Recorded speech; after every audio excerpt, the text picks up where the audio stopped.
जब से छोटी मौसी सास की बेटी की शादी पक्की हुई है, तब से निर्मला के मन में हलचल मची हुई है।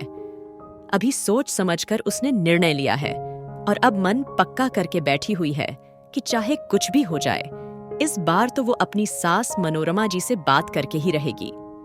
उसने अपने पति सुधांशु से भी बात की, पर वो इस चीज के पक्ष में नहीं है। कारण कि मनोरमा जी तिल का ताड़ बना देगी और घर की शांति भंग होगी, वो अलग।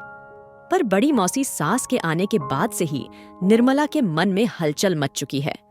जब भी घर में या रिश्तेदारी में कोई प्रोग्राम होना होता है, तब या तो छोटी मासी सास आती है या फिर बड़ी मासी सास।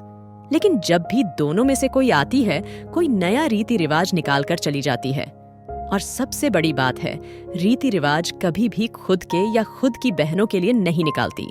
रीति रिवाज निकालती है बहुओं के परिवार के लिए, या यूं कहे कि निर्मला के परिवार के लिए तो भी गलत नहीं होगा, क्योंकि दोनों मौसी सास के बेटों की तो अभी तक शादी भी नहीं हुई है।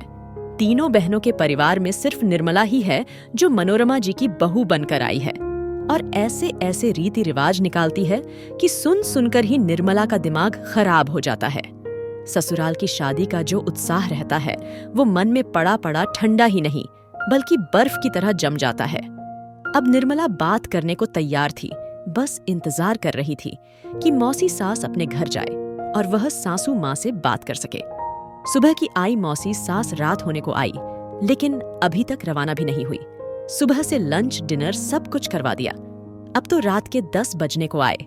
निर्मला भी थक चुकी थी, उसे नींद आ रही थी, पर आज तो बात करना जरूरी ही था। आखिर कब तक अपने माता पिता को भी झुकाती रहेगी इन लोगों के सामने। निर्मला की शादी के बाद घर में बड़े मामा जी की बेटी की शादी थी। ससुराल की पहली शादी निर्मला बहुत उत्साह में थी। निर्मला के माता पिता को भी शादी में बुलाया गया था, सो वो भी नियत समय पर आ गए थे। पर ये क्या, दोनों मौसी सास और मनोरमा जी ने जाकर उनको घेर लिया। बड़ी मौसी ने भूमिका बनाना शुरू की। देखिए समधन जी, आपकी बेटी के ससुराल में शादी है, आपकी तरफ से तो कोई अच्छा सा ही शगुन बनता है ना। अचानक से हुए इस सवाल से निर्मला की मम्मी भी सकपका गई। उन्होंने कहा, जी समधन जी, हम लोग हमारी तरफ से पूरे 1100 रुपए लिफाफे में दे रहे हैं। बस 1100 रुपए? सुनते ही मनोरमा जी ने बीच में कहा, अरे क्या इज्जत रह जाएगी मेरे भाइयों के बीच में। आप इतना सा ही दे रही है? लड़की का विवाह है तो कम से कम 2100 रुपये तो दीजिए। और नहीं तो क्या समधन जी, आखिरकार हमारी बहन की भी तो इज्जत है, और सिर्फ शगुन का लिफाफा ही डालेंगे क्या? अरे लोग तो बेटियों को देने को तरसते हैं, और आप है कि बेटी की ही ननद को देने में कंजूसी कर रही है। कम से कम एक ढंग साड़ी और सुहाग का सामान तो लेकर आती उसके लिए। बड़ी मौसी ने कहा तो छोटी मौसी भी कहा, पीछे रहने वाली थी। अब समधन जी कहाँ से सामान लेकर आएंगी? आप तो एक काम कीजिए समधन जी, 5100 रुपये का लिफाफा दे दीजिए। आपका भी काम हो जाएगा और दीदी का भी मान सम्मान रह जाएगा। आखिर निर्मला की मम्मी कुछ कह ना पाई। एक बार निर्मला की तरफ देखा। बेटी का नया नया ससुराल था, इसलिए ज्यादा कुछ कह ना पाई और चुपचाप लिफाफे में 5100 रुपये रख दिए। तब भी निर्मला को बहुत बुरा लगा था। उसने इस बारे में सुधांशु से बात भी की थी, पर सुधांशु ने उसे यह कहकर चुप करा दिया कि मम्मी गलत नहीं कह रही है। आखिर मेरे सास ससुर की भी यहाँ इज्जत है। निर्मला चुप रह गई। पिछली बार छोटे मामा जी के बेटे की शादी में तो तिल का ताड़ बन गया था। तब शादी में पापा की तबीयत खराब होने के कारण मम्मी भी नहीं आ पाई थी। भाई अभी बहुत छोटा था, इसीलिए उसे नहीं भेजा। मम्मी के कहने पर निर्मला ने अपनी तरफ से 1100 रुपए का लिफाफा दे दिया था। बस इसी बात को मनोरमा जी ने पकड़ लिया। ऐसी भी कौन सी ज्यादा तबीयत खराब हो गई थी तुम्हारे पापा की? थोड़ी देर के लिए ही आ जाते तो हमारा भी सम्मान रह जाता। ऊपर से बेटी को कह दिया लिफाफा डालने के लिए, और बेटी भी इतनी कंजूस कि 1100 रुपये डालकर आ गई। तब भी निर्मला कहना चाहती थी, पर उसे सुधांशु ने इशारे से चुप करा दिया था।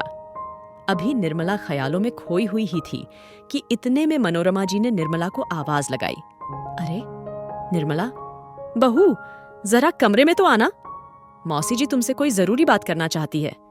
इससे पहले निर्मला उठकर अपनी सासू माँ के कमरे में जाती सुधांशु ने उसे इशारे से चुप रहने के लिए कहा, पर निर्मला तो तैयार थी।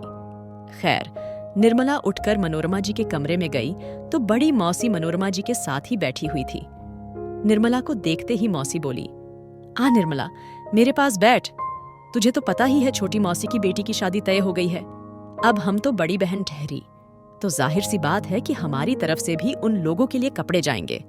तुम भी इस परिवार में बहू हो, इस कारण से तुम्हारे मम्मी पापा को कह देना कि मौसी, मौसा जी और उनकी बेटी के लिए कपड़े होने चाहिए, साथ ही कुछ ढंग का शगुन भी डाल दे। उनकी बात सुनते ही निर्मला ने कहा, पर मौसी जी, मेरे मम्मी पापा क्या देंगे ये तो उनका निर्णय है, और उनकी तरफ से भला मौसी मौसा जी के कपड़े क्यों लगेंगे? निर्मला के सवाल पर मनोरमा जी तुनक कर बोली, हम तो तेरे माता पिता की इज्जत के लिए ही कह रहे हैं। बेटी के ससुराल में जितना दो उतना ही मान बढ़ता है, वरना हमको क्या शौक चढ़ा है कि उनका मान बढ़ाए। ठीक है मम्मी जी, मान सम्मान अपनी जगह है, पर मान सम्मान के नाम पर जबरदस्ती की मांग तो गलत है ना। वो जो देना चाहे उनका निर्णय, मैं कुछ नहीं बोलूंगी, वरना वो लोग क्या सोचेंगे कि मेरे ससुराल वाले शगुन भी मांग मांग कर लेते हैं। निर्मला अपना निर्णय दो टूक जवाब में सुनाकर चली गई और मौसी सास अपना सा मुंह लेकर अपने घर रवाना हो गई। मनोरमा जी ने 2-3 दिन तक निर्मला के ढंग से बात भी नहीं की। अक्सर इसी बात को लेकर मैं निर्मला को सुना भी देती, पर निर्मला इस कान से सुनती और उस कान से निकाल देती, क्योंकि उसे पता था कि वक्त सबसे बड़ा जवाब देता है।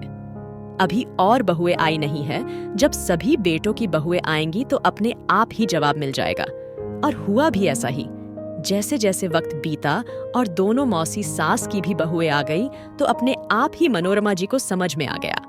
जब उनके छोटे बेटे की शादी हुई और मौसी सास की बहुओं के परिवार की तरफ से 500 रुपये के लिफाफे शगुन में आए, तो निर्मला ने मौसियों के सामने ही उन लिफाफा को खोला। अब तो ना मौसियों से कुछ बोलते बना और ना ही मनोरमा जी कुछ बोली।